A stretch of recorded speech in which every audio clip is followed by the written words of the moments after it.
8:08 en el territorio continental ecuatoriano, buscando la verdad y abogando por la unidad nacional en pro de la paz y la seguridad en el Ecuador. Queremos darle la bienvenida a la revista de Opinión Democracia al doctor Héctor Yepes, académico, ex asambleísta. Lo invitamos para hablar sobre la consulta popular y de las 4 preguntas, 3 de referéndum y 1 de consulta popular. Quisiera empezar con la propuesta 3, que plantea la reducción de asambleístas de 151 a 73, partiendo de un hecho. Periódicamente se fue incrementando, recordamos, fuimos testigos de cargo a 10 de agosto del 79, cuando empezaron 69 asambleístas, luego se ha ido incrementando, 137 y ahora 151. ¿Cuánto incide, más allá de la cantidad de asambleístas, lo que se reclama en el país, la calidad de asambleístas que aporte la función legislativa para la solución de los problemas del país? Doctor Héctor Yepes, buen día. Muy buenos días, ¿cómo está? Un saludo a toda la audiencia. Mire, yo creo que es positivo reducir el número de asambleístas. Creo que eso ayuda a que haya más consensos, ayuda a que haya más legitimidad en la asamblea, porque la gente no dispersa tanto el voto y no se confunde entre tantos nombres. Ahora, creo que no es la solución definitiva al problema. Y por eso personalmente creo que hay que ir a una asamblea constituyente para pensar una reforma integral, donde no solamente bajemos el número de asambleístas, que creo que es positivo, y además es lo que la gente quiere. En democracia también es importante sintonizar con lo que la gente espera, pero pensemos también en cuándo, cómo y dónde se eligen a los asambleístas. Empiezo por el cuándo. Yo creo que deberíamos elegir la asamblea en segunda vuelta. Recordará cuando volvimos a la democracia, Rodrigo Borja fue candidato presidencial, pero luego, como el Congreso se eligió en segunda vuelta, fue al Congreso también.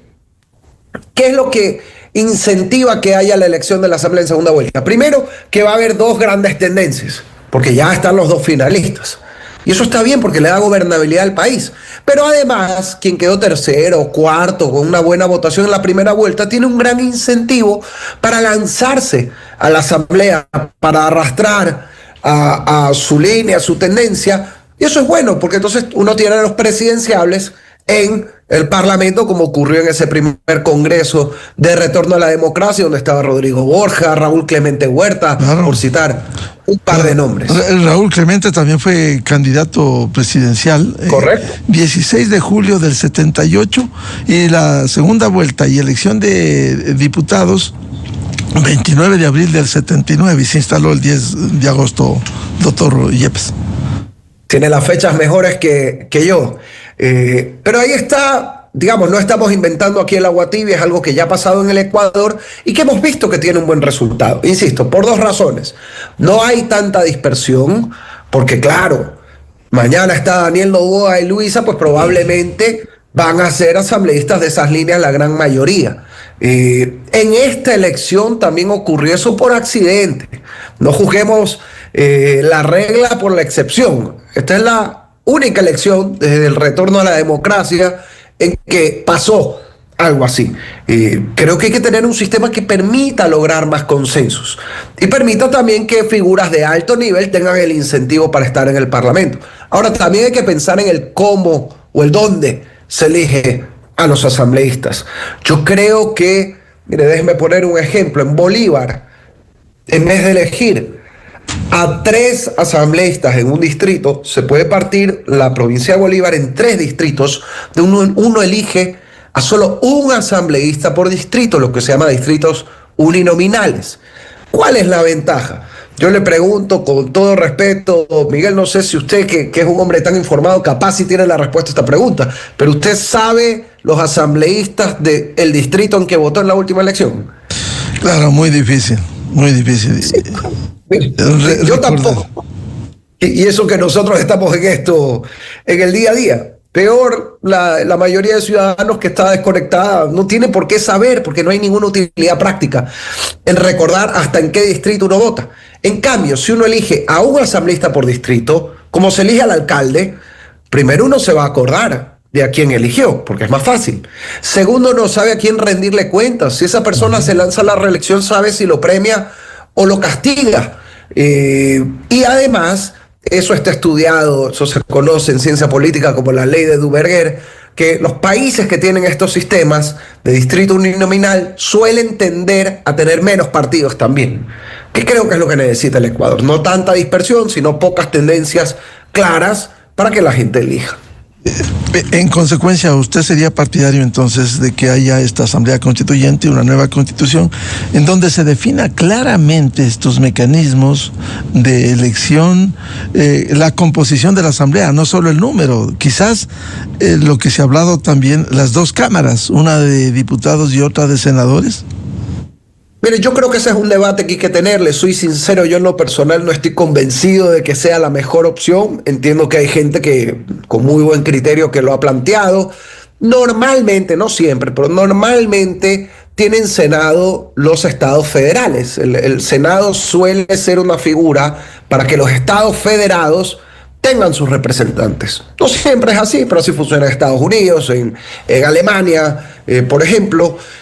Yo no sé si en el Ecuador, donde creo yo nuestro mayor problema en el Parlamento es lograr consensos, tener ahora no una, sino dos cámaras va a ayudar o más bien va a perjudicar. Pero en todo caso, creo que es uno de los debates que hay que tener. Yo puedo estar equivocado, por supuesto, pero lo de fondo, y por eso creo que es importante una constituyente, es que pensemos una reforma integral. Ya hemos tenido mucho parche en el Ecuador que no ha funcionado y las familias ecuatorianas se merecen un cambio de fondo con un sistema que realmente sirva al país. Claro, a propósito de lo que usted señala, por ejemplo, Colombia, que tiene la Cámara y el Senado, tiene departamentos Sí. y ha venido funcionando así, quizás eficazmente, para la realidad de Colombia. Sí, creo que ahí es donde hay que pensar en una constituyente, no solamente en la teoría, que es importante, sino ver bien cuál es nuestra realidad. Las constituciones que funcionan, esto ya lo decía Aristóteles hace más de 2 milenios, son las que responden a la realidad de la tierra, del suelo, del lugar donde se aprueban. Entonces hay que ver, por ejemplo, contrariamente a lo que algunos en la academia sostienen, yo creo que la muerte cruzada ha demostrado ser un mecanismo útil. Mire, la crisis con Guillermo Lasso en ese gobierno es la primera vez que se resuelve sin romper la Constitución en prácticamente 2 décadas en el Ecuador. Entonces hay que pensar, si tenemos un problema crónico, lamentablemente, de destituir presidentes, es verdad que esta es una figura más parlamentaria, pero bueno, si no funciona a nosotros, creo que hay que mantener esa figura, eso sí, mejorándola, viendo qué es lo que no ha funcionado. En lo personal, yo el cambio que haría la muerte cruzada es que si se adelanta una elección, se elijan de nuevo los periodos completos. No se elija un presidente solo para 1 año y medio, lo cual creo que ya lo vimos, no tiene ningún sentido, porque nadie puede realmente hacer una gestión presidencial en tan poco tiempo. Porque además abre una polémica. El presidente Noboa fue elegido para completar el periodo de Guillermo Lasso y la discusión es, este es de 4 años, ¿es el primer periodo? ¿Puede ir a la reelección como establece la Constitución un segundo periodo en el 2029?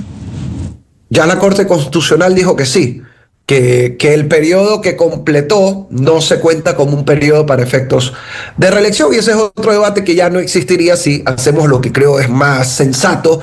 Bueno, si el presidente o la asamblea intentan disolver al uno, destituir al otro, adelantamos las elecciones y los que quedan ya están 4 años, se altera el calendario electoral, pero es lo que pasa en los países europeos y funciona perfectamente. Es verdad que son figuras más parlamentarias, pero yo personalmente creo que el presidencialismo justamente en el Ecuador y en buena parte de América Latina no ha funcionado tan bien, y hay que ver cómo lo innovamos para que se adapte a nuestra realidad. Ahora, si es que se va a la constituyente, se podrá mejorar también la calidad de integrantes de la Asamblea Nacional, que es un reflejo, por un lado, del país, pero que tienen que rendir cuentas, como usted señalaba. la calidad, o sea, el patrocinio de muy buenos asambleístas, como hubo en el pasado, esa pléyade de grandes hombres que usted ya citó cuando volvimos a la democracia: Raúl Clemente Huerta, Rodrigo Borja, Otto Rosamena Gómez, Carlos Julio Rosamena Monroy, el propio Jaime Hurtado González, de la izquierda. Claro. Bueno, se podrá mejorar esa calidad si se pone por lo menos requisitos, y que no sean solo los 18 años para integrar la asamblea. ¿Qué piensa usted? Mira, ese es un tema polémico. Le digo en lo personal, y no tengo una opinión concluyente sobre esto. Yo he hecho 2 maestrías, valoro mucho la educación, dirijo una escuela de gobierno, pero debo ser sincero, he conocido en la asamblea gente sin título muy buena, y he conocido gente con doctorados que son unos delincuentes. Entonces, creo que es algo que se puede pensar, pero no creo que va a resolver el tema. Que sí creo que es clave para esto. Primero, la edad. O sea, yo creo que podría pensarse en una edad mínima. Habría que debatir cuál es, ¿no? 27, 25, 30. Si hubiera un Senado, tiene lógica que para ser senador la edad sea la misma que para ser presidente. Porque eso ya nos trae un filtro. Y segundo, si se elige en segunda vuelta, con lo cual presidenciables tendrían el incentivo de ir a la asamblea, que hoy no pueden porque la elección es simultánea. Y si además hay un asambleísta por distrito, que creo que va a mejorar mucho la representatividad, la rendición de cuentas, y le vamos a exigir más también. Hoy, si usted está en un sistema donde la mayoría de la gente, incluso informada como usted y yo, ni nos acordamos de los nombres de los asambleístas porque el sistema nos empuja a eso, difícilmente puede haber incentivos para que haya calidad en esa asamblea. Si sube la edad, podrá lograrse algo de experiencia. Lo que usted decía es verdad. Un título de tercero, pregrado, o una maestría, un doctorado de 4º nivel no garantiza, pero con ejemplos, con casuística. Aquí tuvimos un economista que desbarató, distorsionó la economía ecuatoriana, un economista, que con estudios, 4 años en Estados Unidos, en Bélgica, desbarató a la economía. No es garantía, pero sí algo de experiencia, que no vaya un chico, con todo el respeto a la juventud de 18, de 19 años, a hacer crucigramas o a dibujar en la Asamblea Nacional, sino a aportar con algo al menos de experiencia. Totalmente de acuerdo. Y mire, en esa misma línea, yo sé que lo que voy a decir no es muy popular. Creo que hay que permitir la reelección indefinida en la asamblea. También por la misma razón, experiencia.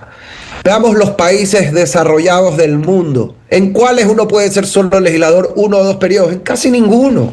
Una cosa es la reelección presidencial, porque el presidente puede acumular muchísimo poder. Pero cuando hablamos uno de 70, 80, 100, lo que fuere, pues obviamente ese legislador individual no va a poder manipular todo el sistema a su favor. Y en cambio eso sí ayuda a que haya una carrera legislativa, porque es como todo en la vida, pues no, si uno se va a operar, busca un cirujano con experiencia.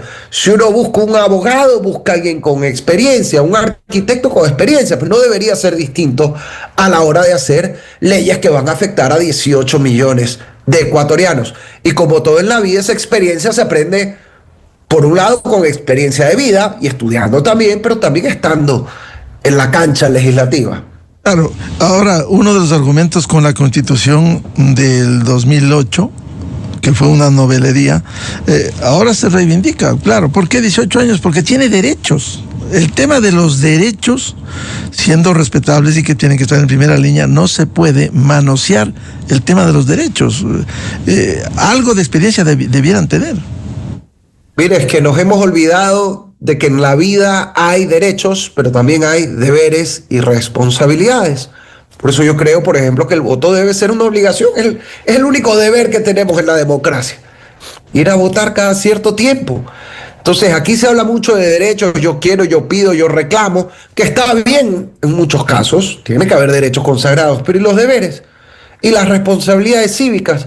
Porque un país que solo tiene derechos y no deberes, un país que solo pide y no tiene responsabilidad, es un país condenado al fracaso.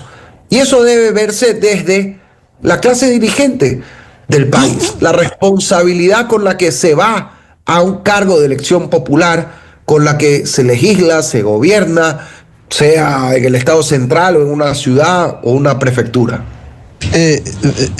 Doctor Héctor Yepes, con consideración de eso, ¿usted cree que al menos el régimen político, la integración de la Asamblea debiera aprovecharse, si se llega a la constituyente, para cambiar sustancialmente las actuales disposiciones, el actual régimen político del Ecuador? Sin duda. Se necesita un cambio político integral. Hemos hablado bastante de la Asamblea, pero creo que también hay que pensar la designación de autoridades de control. Ya el Consejo de Participación Ciudadana ha demostrado que no sirve y es poco transparente. Entonces, mejor presidente, asamblea, proponen y eligen. Creo que es más sano y así la gente premia o castiga también a quien pone a un buen o a un mal funcionario. Segundo, creo que hay que repensar el rol de la Corte Constitucional y de los jueces constitucionales de instancia, no solo la Corte Máxima. Mire, yo creo que en el país no hemos tenido tanto hiperpresidencialismo, porque si usted ve, con Correa hablábamos de hiperpresidencialismo, pero luego con Lenín Moreno, con Guillermo Lasso, más bien la queja era al revés, muy poco poder el presidente. La verdad es que Correa tuvo 100 legisladores de 137, con lo cual cualquier presidente puede hacer lo que le da la gana en cualquier sistema. Y luego cooptó, acuérdense, la justicia y la Corte Constitucional, porque es en la justicia donde está el poder supremo hoy en el Ecuador. Lo que tenemos en el país es un hiperjudicialismo. Más bien, la Corte Constitucional, y esto no es nada personal contra algunos jueces, con algunos yo coincido, con otros no, es un problema del sistema. No podemos tener una Corte Constitucional que tiene la última palabra en todo y no es controlada por nadie. Eso no es sano. Si eso pasara con el presidente, que el presidente tiene la última palabra en todo y nadie lo puede controlar, diríamos que es un dictador. Pero ¿dónde quedan los contrapesos? Correcto, correcto. Entonces, tiene que haber control político a la Corte Constitucional. Hay que pensar bien cómo hacerlo. Yo no creo que deba ser una mayoría simple. Por ejemplo, tiene que ser una mayoría muy alta, por causales muy concretas, pero tiene que haber, como hay en Estados Unidos. Y en cuanto a los jueces de instancia, no puede ser que un juez de cualquier municipio del país pueda dar un habeas corpus y liberar a un criminal peligroso, sobre pretexto de este hipergarantismo que hemos vivido en el Ecuador. Con esto no digo que se elimine el habeas corpus, tiene que haber, claro, las acciones de protección, las acciones constitucionales, pero a otro nivel, no el juez ordinario, el juez de tránsito, la jueza de la familia, analizando temas constitucionales, sino elevar la categoría, no sé si a una corte provincial o la corte nacional para tratar estos temas. Totalmente, mire, el habeas corpus antes lo decidían los presidentes de las cortes provinciales, entonces obviamente había más control y había más vigilancia ciudadana, porque uno sabía, hay solo 24 personas que podrían resolver un caso así. Pero este sistema se nos ha ido de las manos, este garantismo excesivo, que hace incluso que la gente ya tome a mal la frase de derechos humanos, porque ya parece que solo ayuda al delincuente y no al inocente. Y por supuesto, tiene que haber derechos humanos, pero sin excesos, sin ponerse con un sistema que solo defiende al que hace las cosas mal y que en cambio ataca o deja indefenso a quien hace las cosas bien. Doctor Héctor Yepes, con esas consideraciones, ¿usted cree, por ejemplo, en el marco de la reforma legal y constitucional, el que se dé paso al cambio político, el régimen de partidos políticos, porque la segunda pregunta de reforma parcial a la Constitución plantea la eliminación del financiamiento a las organizaciones políticas que, hay que decirlo, se han prostituido. Si antes se criticaba la partidocracia, ahora la proliferación, más de 230 movimientos nacionales, provinciales, locales, parroquiales, es una distorsión. Mire, primero tiene que haber menos partidos. Yo creo que los partidos tienen que ser nacionales o máximo provinciales, eso habrá que debatir. Pero no más, no puede ser que haya partidos políticos cantonales o parroquiales, eso es una locura en un país. Segundo, mire, yo entendería si estuviéramos en Suiza, donde sobra la plata, que se gaste algo en políticos, bueno, podría debatirse, pero en un país como Ecuador, donde no hay para medicinas en los hospitales, donde falta para las escuelas, donde falta para equipar a la fuerza pública y lograr la seguridad que tanto queremos las familias ecuatorianas, no puede darse el lujo de desperdiciar plata en políticos que luego hemos visto que utilizan esto para la comida del perrito, para cirugías estéticas y para otras barbaridades, que está muy bien el que las quiera hacer con su bolsillo, pero no a costa del dinero de la gente. Por tanto, usted es partidario de esta pregunta, la pregunta 2, para eliminar el financiamiento de las organizaciones políticas. Totalmente, totalmente, y de nuevo, igual que en la Asamblea, yo votaré sí, pero creo que necesitamos ir a una constituyente para tener un cambio más profundo. Por ejemplo, que no haya movimientos o partidos políticos cantonales o parroquiales solo a nivel nacional y máximo, que yo tampoco estoy de acuerdo, pero máximo hasta provinciales. Pero no esa proliferación que genera una distorsión. Y en el caso de la primera pregunta, doctor Héctor Yepes, que plantea la ayuda militar extranjera en bases ecuatorianas, reforma el artículo 5 de la Constitución. Yo voy a votar que sí. Mire, en Europa hay muchas bases militares extranjeras y ningún francés siente que ha perdido soberanía, ningún danés. Ahorita están llegando a un acuerdo Estados Unidos y Dinamarca. Nadie dice que pierde soberanía. ¿Por qué? Porque aquí, ¿qué se trata de aprobar? Que si el Ecuador dice que sí, soberanamente, entonces puede haber una base. Obviamente, si el Ecuador dice que no, nadie puede meterse a la fuerza en nuestro país. Y eso es soberanía. Y por supuesto, eso hay que ejercerlo y habrá que ver con quién. Ni siquiera yo personalmente creo que debería ser esta alianza con los Estados Unidos, que es nuestro aliado natural, debería ser contra el crimen organizado y el narcotráfico. Pero la pregunta ni siquiera es que dicen que es con los gringos. Mañana podría ser con quien el gobierno y la asamblea de turno decidan, que no es una decisión así fácil de tomar, hay todo un proceso, pero no veo por qué tenga que haber un candado en la Constitución que nos impida pedir ayuda hoy que necesitamos tanto ese apoyo de afuera para enfrentar el crimen y para proteger a las familias ecuatorianas. Claro, ahora ese candado ha impedido que haya ayuda, que se lo pusieron en la Constitución de Montecristi 2007-2008, precisamente en momentos que se evidenció, cuando hablan los que pusieron esto, que reivindicaban la soberanía, y por eso terminó el convenio con Estados Unidos de 10 años, 99-2009, pero en cambio no hablaron de la soberanía cuando permitieron a grupos irregulares, como fue el bombardeo de Colombia a territorio ecuatoriano en Angostura, 1 de marzo del 2008. El mayor atentado hoy a la soberanía es tener contra nuestra voluntad en el Ecuador operando los grandes carteles del narcotráfico, destruyendo la seguridad, destruyendo la economía, destruyendo los valores de nuestras familias. Ese es el verdadero atentado a la soberanía. Entonces, si para enfrentar eso soberanamente, no con imposiciones, soberanamente el Ecuador quiere pedir ayuda mañana de Estados Unidos o de cualquier país, la Constitución debe permitirlo. Ojo, no se está votando aquí que si gana el sí, entonces vendrán las bases al día siguiente. No, simplemente es que se permita. Y el gobierno de turno, hoy mañana podrá ser otro, como todo en la vida pues cambia en la política, tenga esa opción y no estemos atados de brazos como hoy estamos para enfrentar el crimen. Porque claro, se entiende que habrá previamente la firma de convenios concretos sobre la base de una disposición constitucional de apertura a la ayuda militar extranjera. Totalmente. Mire, yo tuve la oportunidad hace un par de años de conversar con un grupo de estudiantes con Álvaro Uribe. Y Álvaro Uribe contaba muy humildemente que él no habría podido hacer lo que hizo en Colombia, reducir al mínimo a la guerrilla, si antes el presidente Pastrana no hubiera negociado el Plan Colombia con Estados Unidos, que significó muchísimo dinero y apoyo. Entonces, hay que tener la humildad. Si como país, somos un país chiquito, Ecuador, estamos enfrentando estas mafias gigantescas a nivel internacional, oye, ya es el colmo que nosotros mismos seamos los que boicoteemos la ayuda. Hay que ayudarse uno mismo para que lo ayuden los demás, permitiendo que vengan bases, apoyo económico, logístico, armamentístico, de inteligencia, porque no solamente esto se resuelve con bases, sino también con otro tipo de apoyos y con una política interna firme contra el crimen.